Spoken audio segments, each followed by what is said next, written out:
Naruto দুনিয়ায় এমন কিছু জুৎসু আছে যা এক মুহূর্তে যুদ্ধের গতিপথই বদলে দিতে পারে। তুমি কি জানো কে কোনো জুৎসু তৈরি করেছে এবং কেন? প্রথমেই বলি, রাসেনগান এটি তৈরি করেছেন মিনাটো নামিকাজে।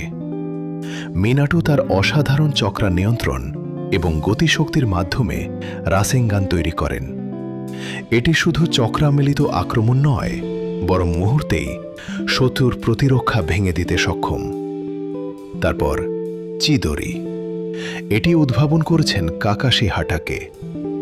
কাকাশি রাসেনগান তৈরি করতে গিয়ে যখন এতে লাইটনিং চক্রা নেচার অ্যাড করে তখনই চিদোরি তৈরি হয়। এটি এক মুহূর্তে শত্রুদের ধ্বংস করতে পারে। এরপর রাসেন শুরিকেন, এটি তৈরি করেছেন নারুটো উজুমাকি।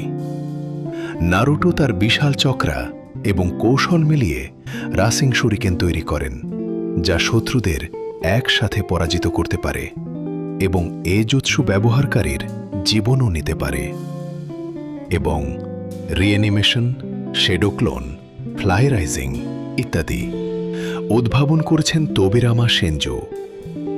তোবিরামা তার গবেষণা, চক্রা কন্ট্রোল এবং যুদ্ধ কৌশল ব্যবহার করে এগুলো তৈরি করেন। শেষেই বলি, জুৎসু মানে শুধু আক্রমণ নয়, এগুলো কৌশল, ইতিহাস এবং শিনোবি দুনিয়ার শক্তি। তোমার কি মনে হয় কোন জুৎসু সবচেয়ে শক্তিশালী? কমেন্টে বলে যাও।